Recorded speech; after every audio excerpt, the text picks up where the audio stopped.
Assalamualaikum warahmatullahi wabarakatuh. Selamat pagi anak-anak. Alhamdulillahirrabbilalamin. Hari ini kita bisa bertemu kembali dalam keadaan sehat walafiat, tiada kurang suatu apapun. Alhamdulillahirrabbilalamin.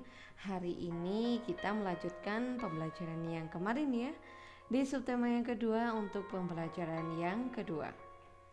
Nah, sebelum kita memulai pembelajaran hari ini, ada baiknya seperti biasa kita berdoa terlebih dahulu agar apapun yang kita pelajari bisa menjadi manfaat untuk kehidupan anak-anak, bisa menjadi bekal yang baik, dan bisa membuat anak-anak menjadi insan-insan yang membanggakan Indonesia.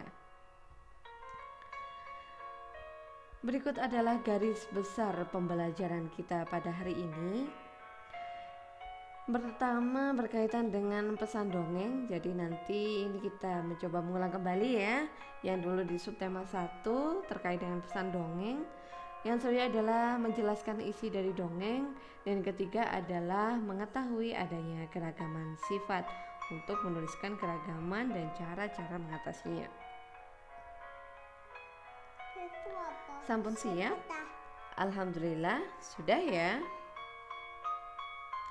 Nah, Bu Ria mengingatkan kembali berkaitan dengan pesan dongeng. Jadi pesan dongeng ini berisi anjuran agar berbuat kebaikan.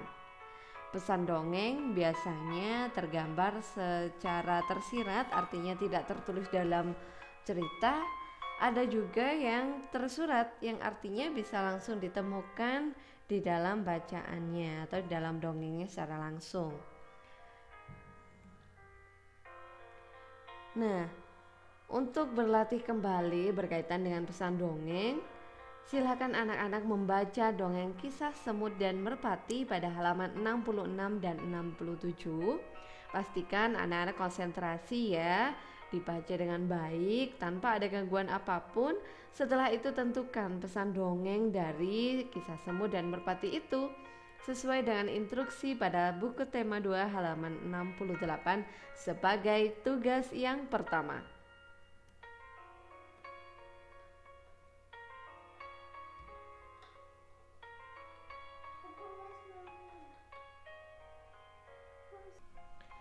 Untuk materi selanjutnya berkaitan dengan menjelaskan isi dongeng, di mana untuk menjelaskan isi dongeng ini ternyata kita bisa dengan cara menjawab pertanyaan yang berdasarkan dengan 5W1H yang dulu pernah kita bahas di tema pertama ya.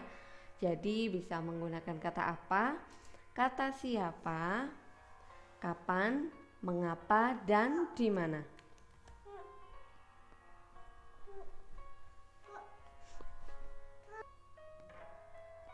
Ya, jadi berkaitan dengan 5W1H yang dulu pernah kita pelajari, ada kata apa, siapa, kapan, mengapa, di mana, dan bagaimana.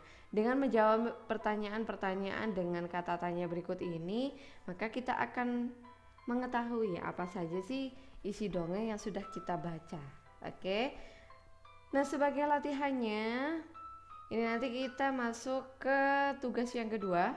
Jadi Buria akan membacakan satu dongeng, judulnya Kisah Kucing Kecil. Jadi perhatikan, benar-benar konsentrasi, dengarkan dongeng yang Buria bacakan baik-baik. Dengarkan dengan sungguh-sungguh agar dapat menjawab pertanyaan-pertanyaan yang akan muncul setelah ini. Buria ulang kembali ya, jadi pastikan anak-anak konsentrasi mendengarkan dongeng yang akan Buria bacakan dengan judul Kisah Kucing Kecil, karena setelah ini akan ada soal-soal yang berkaitan dengan dongeng yang akan Buria bacakan. Sudah siap ya?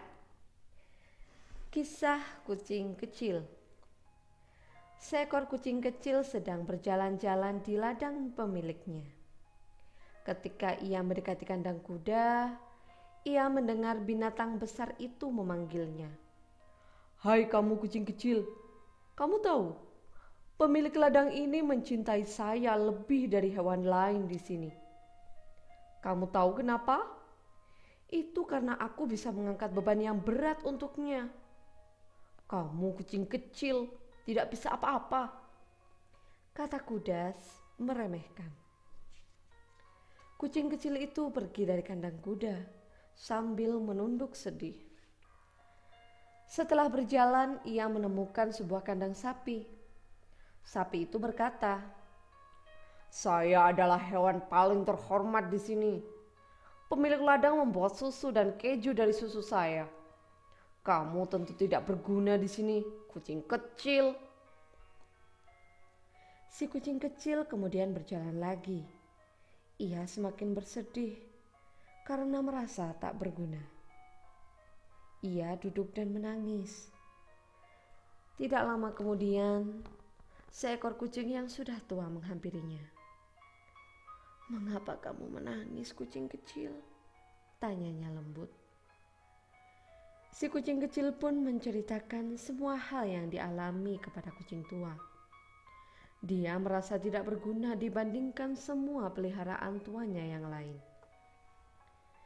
"Memang benar, jika kamu tidak bisa mengangkut beban yang berat dan menghasilkan keju untuk tuanmu," kata si kucing tua. "Namun, kamu harus menggunakan kemampuanmu yang diberikan Sang Pencipta untuk membawa kebahagiaan bagi tuanmu." Si kucing kecil pun berhenti menangis. Ia berterima kasih kepada kucing tua. Malam itu, pemilik ladang terlihat lelah.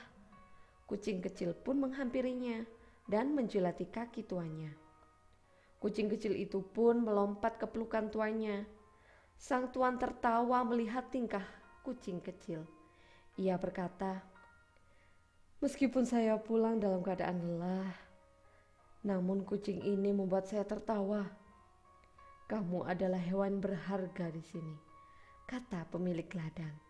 Sejak itu, kucing kecil tidak pernah bersedih lagi. Demikian tadi untuk dongeng kisah kucing kecil ya. Nah, sebagai tugasnya, tugas yang kedua, silakan jawab pertanyaan-pertanyaan berikut ini. Yang pertama, siapa saja tokoh dalam dongeng tersebut? Yang kedua, apa yang dikatakan kuda kepada kucing? Yang ketiga, apa yang dikatakan sapi kepada kucing?